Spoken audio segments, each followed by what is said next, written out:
नमस्कार, आप देख रहे हैं सी न्यूज भारत। मैं हूं आपके साथ ज्योति श्रीवास्तव। वक्त हो गया है अलीगढ़ बुलेटिन का। अलीगढ़ बुलेटिन में सबसे पहले हम आपको बताएंगे कैसे प्राचीन सिद्धपीठ गिरिराज जी मंदिर में 7 दिवसीय हनुमान जन्मोत्सव का हुआ आयोजन।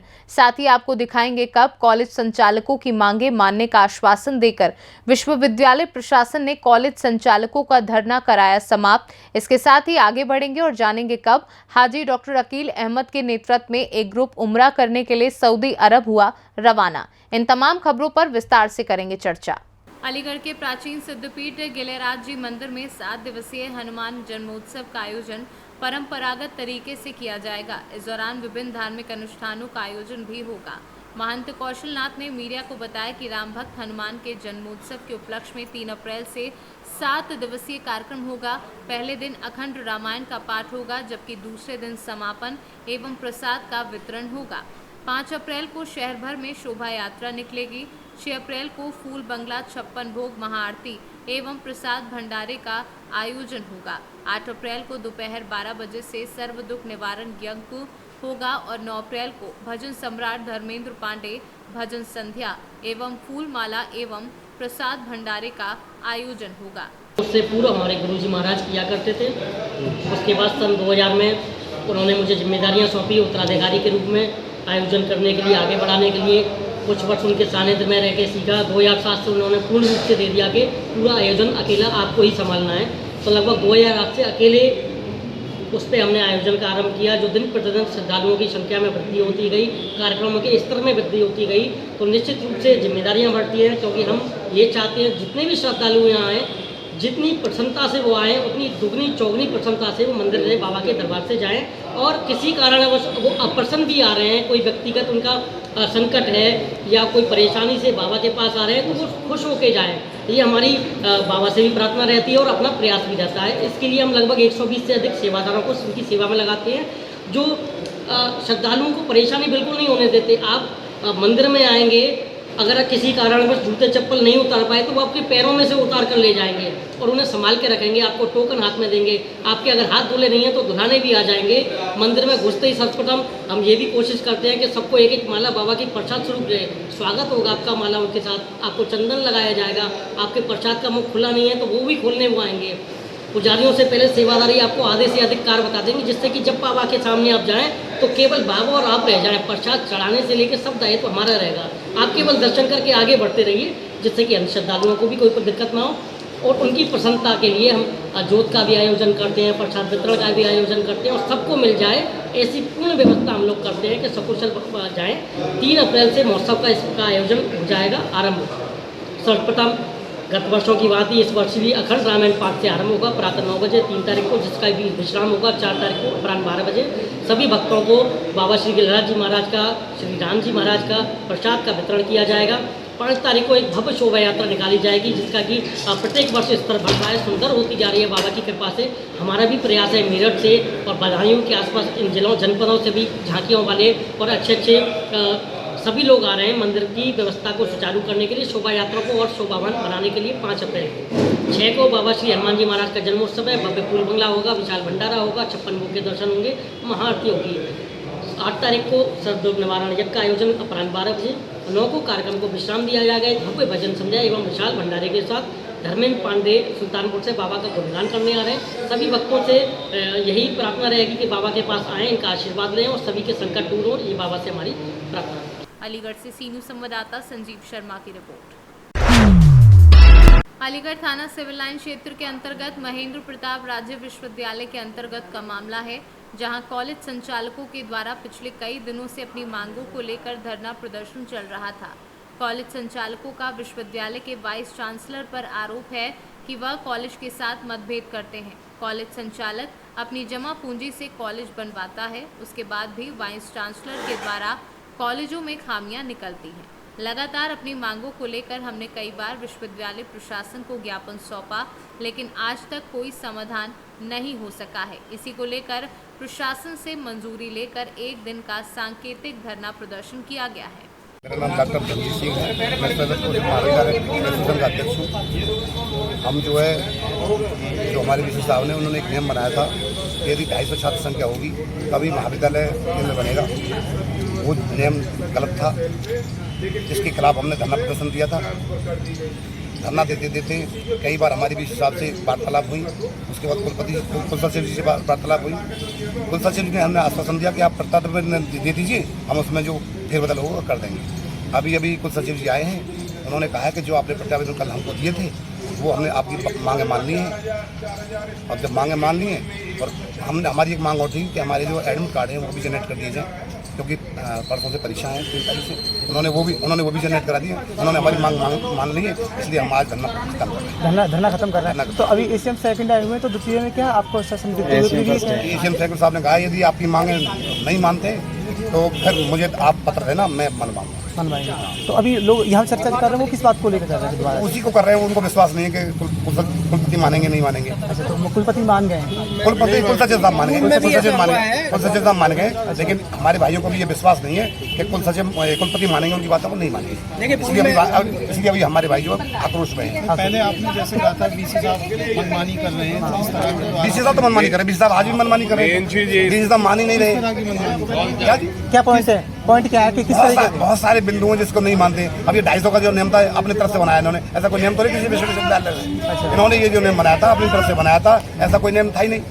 जैसे कि नियम क्या नियम ये होता है कि आधारभूत सुविधाएं होनी चाहिए, कॉलेज में टीचर्स होने चाहिए, बाउंड्री वॉल होनी चाहिए, पानी होना चाहिए, फर्नीचर होना चाहिए।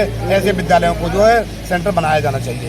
ये सारे नियम होते हैं जो सारे नियम होते हैं। और सुनिए, एक नियम और होता है कि जिस कॉलेज में 100 लड़की या 10 लड़की भी अध्ययन है वो सेल्फ सेंटर बनते हैं, उसको भी ये नहीं मानना, उनको भी ये नहीं मानने। क्या सरकार सेल्फ सेंटर इस बार है या नहीं है? सेल्फ सेंटर है लड़कियों, सेल्फ सेंटर है लड़कियों के, लेकिन उन्होंने बनाया 150 का मानक बनाया, 150 से नीचे नहीं। लेकिन कितना बनना चाहिए, कितना होता है? लड़की 50 हो, 30 हो, 20 हो, वो भी सेल्फ हो, एक हो तो भी सेल्फ पेपर देनी चाहिए। जबकि ये नियम है शासनादेश है, सरकार का नियम है, सरकार का नियम है। तो वीसी साहब एमएलसी जो आपकी तरफ से आए थे, बात करी थी, तो उसमें भी कुछ नहीं? एमएलसी साहब से मना कर दिया था, मैं किसी की नहीं मानता हूँ। और ऐसी भाषा बोलते हैं ये, मैं बताऊँ, एक अनपढ़ नहीं बोलता, अनपढ़ आदमी जो भाषा बोलता है ऐसी भाषा बोलते हैं। इनकी भाषा को सुन के आप ये अंदाजा लगाओगे कि ये बीसी बनने के लायक ही नहीं थी। क्या आपने इनकी कहीं शिकायत की है?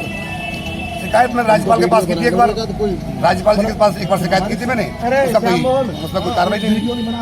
मैंने देखा है कि आपके यहाँ पर धरना प्रदर्शन हो रहा है कुछ शिक्षकों को लेकर के, और विद्यालय के जो मैनेजमेंट में है, जो भी डायरेक्टर है, उन लोगों ने कुछ मांगे रखी हैं। तो उसका आपने क्या अब तक सोचा है और विचार किया है? नहीं, विचार नहीं किया है। यह हम लोगों का परीक्षा समिति पिछले सेमेस्टर से ही हमने वह लागू किया गया, जहाँ पर 250 संख्या है फर्स्ट सेमेस्टर में, और उनको हमने सेंटर बनाया हुआ है। और वही चीज़ें इधर सेकेंड सेमेस्टर में रखा गया है। तो जहाँ पर बच्चे हैं केवल, मतलब को एजुकेशन है, जहाँ पर बॉयज़ और गर्ल्स दोनों मिला करके, तो वहाँ हमने 250 संख्या निश्चित किया है। और केवल जहाँ पर गर्ल्स हैं 150। तो वह जो महत्वपूर्ण बात है कि भाई हमारे जितने रिसोर्स हैं, रिसोर्स को ध्यान में रख कर के पिछले हमने परीक्षा समिति से यह निर्णय ले चुके हैं।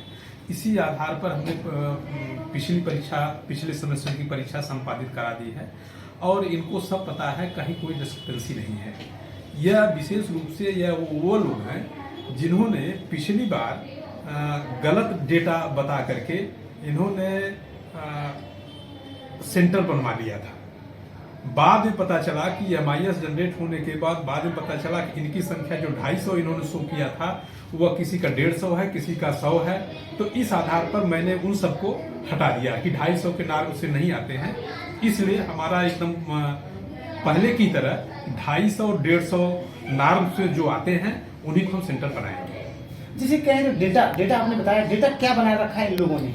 भाई डेटा की बात यह है कि इन लोगों ने जो बच्चों की संख्या बताया था 250 जी, ठीक है, कि हमारे पास एक्चुअल में उनके पास उतनी संख्या नहीं थी। तो वह जिनके पास इतनी संख्या नहीं थी, जो फीस इन्होंने MIS जनरेट हुआ, फीस जमा किए, तो उतनी संख्या नहीं थी। तो फिर ठीक है, अब उस समय हमारी परीक्षा कैंसिल संभव नहीं था वो उनको शिफ्ट करना, क्योंकि एन समय पे अब जब एक्चुअल डेटा आ गया है तो ऐसी सीट में 250 और 150 का पैरामीटर लागू किया। लेकिन ये इन लोगों का तो कहना ये है कि अगर लड़की हमारे पास चाहे 4 है चाहे 8 है चाहे 10 है, उनका सेल्फ ही सेंटर रहता था पहले और अभी भी। लेकिन अब पहले होता होगा, अब ठीक है। 50-60 किलोमीटर की पहले बात है। होता होगा भाई। देखिए, वाइस चांसलर अपने तरह से तय करता है कि वह विश्वविद्यालय और कॉलेज को ध्यान में रखते हुए अपने तरह से निर्णय होता है, ठीक है। तो इस वजह से भाई ऐसा नहीं पहले होता रहा, पहले एनामलीज थी तो एनामलीज होती रहे। अलीगढ़ से सीनू संवाददाता संजीव शर्मा की रिपोर्ट। अलीगढ़ इस्लाम धर्म में उम्रा करने के लिए मक्का मदीना जाना यूं तो पुण्य का काम है, लेकिन रमज़ान उल मुबारक के महीने में लोग उम्रा करने जाते हैं, इसका अपना अलग महत्व है। अलीगढ़ से हर साल रमज़ान के महीने में हज़ारों लोग उम्रा के लिए सऊदी अरब पहुंचते हैं, जहां पर इस्लाम में अहम बातें बताई गई।